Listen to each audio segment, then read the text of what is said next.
Greetings and welcome to the energy of Sagittarius. This is Ron from Tarot of the Twin Sun. Welcome to the channel. Tarot of the Twin Sun is a functional division within the Order of the Twin Sun. I do welcome you and thank you for your likes and subscribes. For future content, please subscribe in order to find some sort of pathway for the energy of Sagittarius. The ninth house is open. We shall go ahead and begin with a 9-card spread known as the Great Mirror, but before that we'll do a bit of karma. Policing on karma. I'll go ahead and check that out.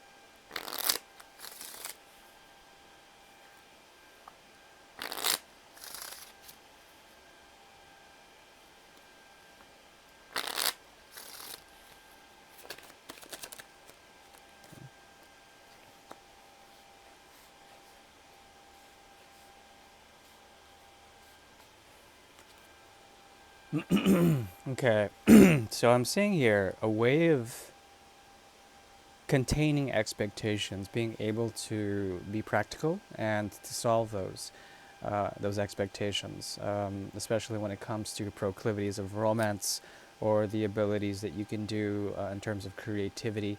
But the expectations there are needing to be curtailed or modified in some sort of way here.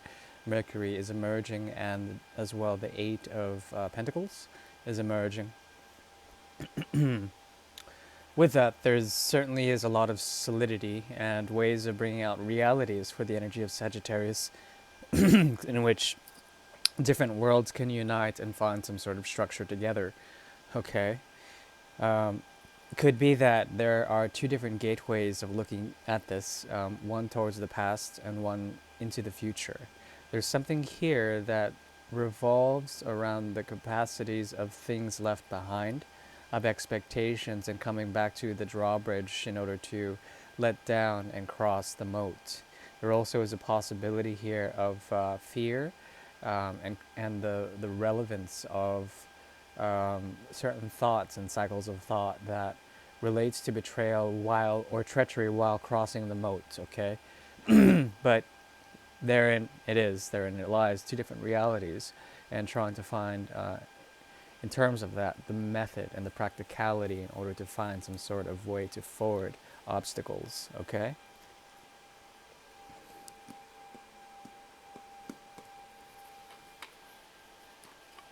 I'll be working from the 1890 deck. This is a deck that's about 131 years old.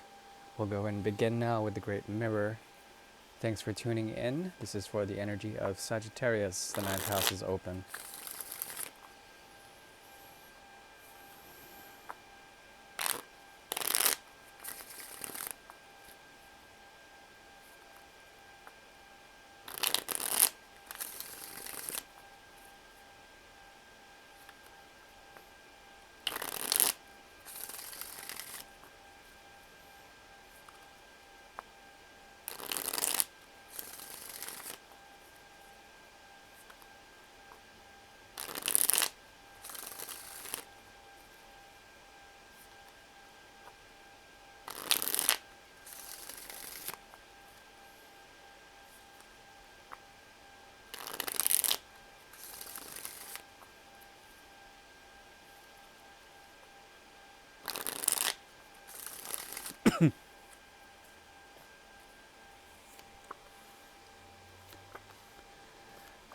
I think there's nothing to fear here but the past. There's something about this connection that may be relating to ways of breaking through, conservative ways of thinking, and essentially coming into being with some sort of new beginning that's on their end, that's within their mind. But there's a great deal of isolation on both sides here, tied to the energy of Mercury and the expectations of practicalities, reasons, logic, wisdom. Okay, and these rising out of the ether, but in realities that are not known, that have to do with changes. Okay, changes to the very fundamental ground that one finds footing on. There is a type of secret or perhaps a harbored fear that has to do with endings, okay? Knowing that an end is coming may cause, excuse me, a feeling of burden before the ending actually happens, okay? This has to do with breaking free from products of the mind, ways of thinking that are restricting connections that should be. But therein there is a type of um, there's a type of anger, or perhaps a type of passion that needs to be expressed. If not, it will be volcanic. That needs to be expressed. And with the coming eclipses, there might be some sort of revelation when it comes to this. As always, there is a type of revelation that comes with eclipse season. But as we approach those seasons, there should be some sort of newness. As well, the full moons and new lunar cycles will help to elicit and shed light on certain things that have to do with the reflection of that which we seek, okay? Whatever that is. Now, there's a great deal of devotion on your end. Devotion to a path that is not known yet, that is being understood through your own philosophy and finding the right footsteps and footing on the path towards something, okay? This could be that there's an element of enlightenment here that needs to be explored, or perhaps that you are devoted to something in a most fanatical way, either to seeking the path out or perhaps being loyal to something else, something that requires a kickstart, if you will, something that you are dealing with. It's some person, place, or thing, significant other within the mirror. I'm seeing someone who is significantly lonely, but also has a Taurian capacity to question their methodology, question the way of doing things, and perhaps offers that have been made yet not accepted, offers especially coming from the universe or the ether, blessings in disguise. And the inability here is great and the stagnation is great. There's a feeling of isolation within what eclipses them, okay? And that could be just um, a shroud of practicality, really. Them also trying to find balance, yet what emerges out of this, on a conscious level at least, is something that has to do with either a hidden beginning or a movement towards healthier ways of doing things that may seem healthy yet are not. A great deal of isolation exists between both you and this person, place, or thing. The significant other has difficulty in breaking free from traditional qualms or motives that are tied to conditioned or conservative ways of being, okay?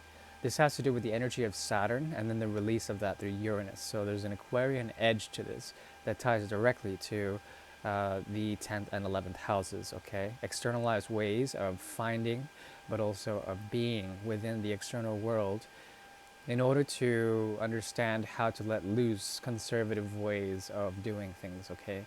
And it's good to be conservative, yet if someone becomes a miser or becomes overly thrifty, it could be very detrimental to realities. Something's got to give here. One way or another, the darkness has to give here. Now, in terms of the magical realm, there is on the subconscious mind programming here that ties to the moon in Libra, which was quite recent, I believe. There was a full moon in Scorpio. Oh no, it was a new moon in Aries, and perhaps a moon in Libra somewhere there. Anyways, what I'm seeing here is the moon in Libra's energy. They are a product of dualism, and there's something about them that imparts some form of twisted or blended truth that revolves around oscillation of the mind, okay? And that's what's emerging out of this oscillation of the mind needing to go elsewhere outside of the connection. Yet as you do this, there's something about the contentment, or perhaps something that has to do with fixed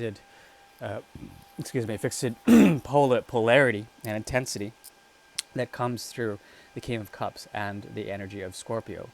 That's the thing, because there also is a mutable water element here, aside from fixed water, and that is the energy of Pisces. Some sort of mutability, very intense mutability, trying to go back, and then but then moving forward. I mean, there's something here that emerges, and this connection essentially has to do with things not taken, gifts not taken, blessings not received, or perhaps not welcomed on one end, and on the other, a need for rite of passage, a need for you to actually do things and embrace the energy of the fifth house, or Leo, okay, the sun's energy. And therein we have it. there's a difference here. It has to do with fixed impressions that are also cardinal on their end, and mutable transcendence on your end that is trying to go elsewhere. Yet you still have the Hierophant here. Okay, so there's something about you that is it it, it's sort of immortally or ad infinitum sort of invested in this thing, this situation. The mutual Taurus energy means that there's sensuality on the earth plane. Okay, when it comes to you and this person or place or thing, in terms of a soul connection, something that vibrates beneath and beyond. Um, Taurus combined with Jupiter means the sensuality is great, but Jupiter and Venus do not combine well together. There's something here about a lesson to be learned that requires the searching for a platform, or perhaps the need for philosophy that is triggered by Jupiter's energy, okay? So I think you have more to benefit from this, but you also are devoted and invested in this in some sort of earthly plane that reaches into immateriality. The thing is that this person greatly desires some form of either commitment or balance in terms of realities, and they're not getting it. There's something about you that is on the quest for something else, even though you may be devoted to this person, giving them a sense of nurture. They are forever found in a type of dualistic way of thinking, which is terribly limiting for them, okay, and you. So that is something to consider. Um, yeah. So overall, as far as advice goes, there's a way towards the energy of Gemini and Mercury to learn from this lesson, and perhaps you should open up certain neural pathways through meditation uh, and release those in order to find newness. Thank you. Bye bye.